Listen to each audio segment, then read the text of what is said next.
नमस्कार आदरणीय। इंसान जितना ऑनलाइन होता जा रहा है, इंसानियत उतना ही ऑफलाइन होती जा रही है। न जाने जिंदगी का ये कैसा दौर है। आज इंसान अपने ही घर में खामोश है और ऑनलाइन में शोर है।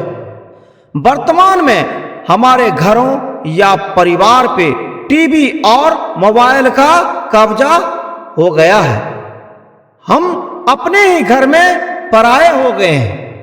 आजकल घर में लोग अपनों से बात करना पसंद नहीं करते। ज्यादातर लोग मोबाइल से बात करना पसंद करते हैं।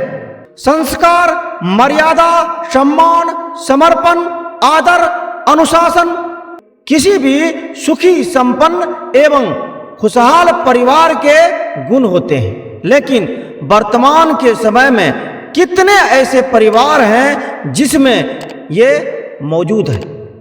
और हमने सुना और महसूस भी किया कि परिवार से बड़ा कोई धन नहीं होता, पिता से बड़ा कोई सलाहकार नहीं होता, माँ के आंचल से बड़ी कोई दुनिया में कोई भी चीज नहीं होती, भाई से अच्छा कोई भागीदार नहीं, बहन से बड़ा कोई शुभचिंतक नहीं।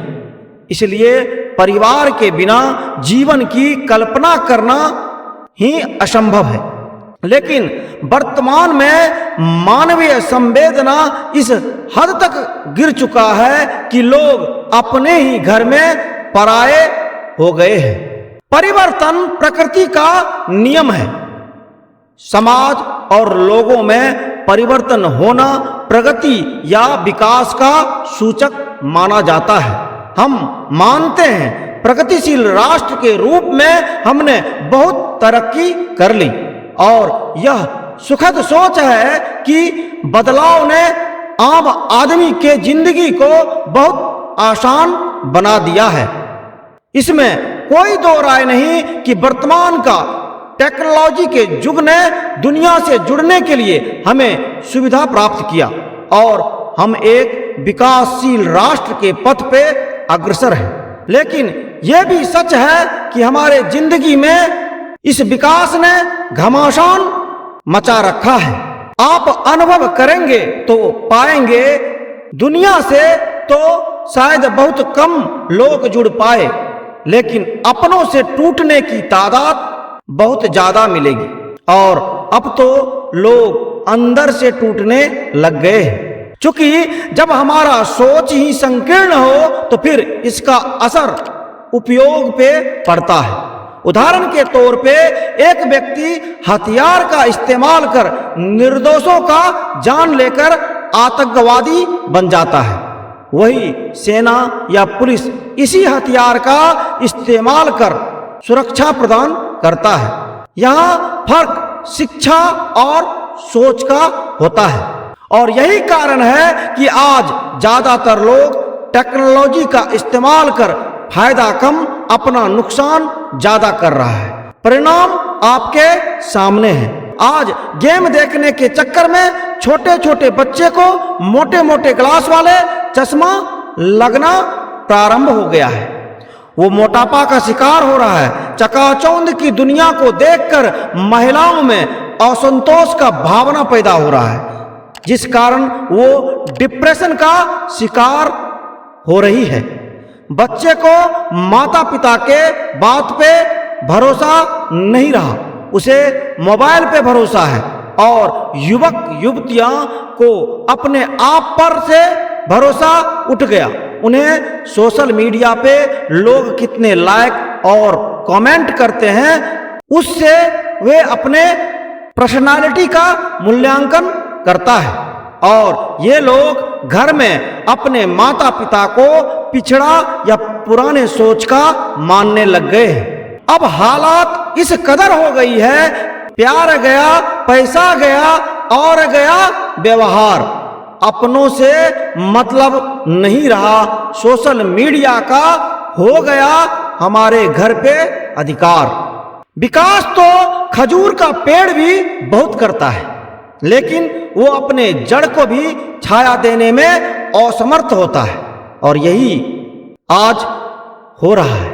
हमें ऊपर वाले से मिले उपहार स्वरूप इस शरीर को हम अच्छा पौष्टिक आहार देने में तो असमर्थ होते जा रहे हैं, परंतु फैशन के मामले में हम ज्यादा खर्च करने में कोई कमी नहीं करते।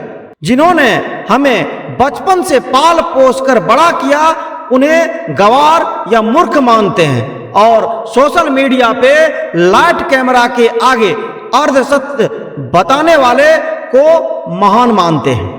हमें समझना होगा, मोबाइल इंटरनेट नहीं था तब भी दुनिया चल रहा था। जब इतना बड़ा बदलाव आया जिसका सदुपयोग कर हम अपने जीवन को सुगम और सरल बना सकते थे, लेकिन हमारी रुग्ण मानसिकता के कारण वही हमारे लिए अभिशाप बन गया। जिससे जुड़कर हम बेहतर कल की तलाश कर सकते थे, लेकिन कुछ मुट्ठी भर डिस्को डांसर को देखने में हम अपना आज और आने वाला कल का भी आहुति दे रहे हैं।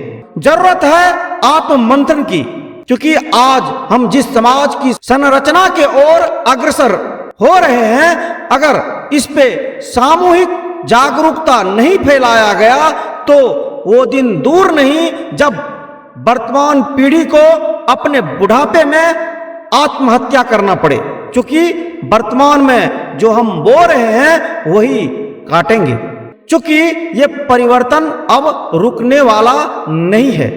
हमें स्वयं को समझना होगा कि हम किस ओर जा रहे हैं, इसका मंजिल क्या होगा। ज्यादा नहीं, 24 घंटे में 10 मिनट अपने ऊपर आत्म मंथन में लगा कर देखिए और जानने का कोशिश कीजिए कि हमने आज क्या खोया और क्या पाया, और हम बुढ़ापे में कैसे जिएंगे। अगर हम अपने माँ बाप को नहीं समझ पाए तो हमारा बच्चा हमें क्या समझेगा। ये 2-4 सवाल उस 10 मिनट के सेल्फ असेसमेंट के दौरान अपने आप से पूछिए। हो सकता है ये आपको निकट भविष्य में आने वाले आपके जीवन के सुनामी से आपको बचाने में मदद कर सके। अन्यथा आने वाला समय में खुद आप अपने आप को माफ नहीं कर पाएंगे।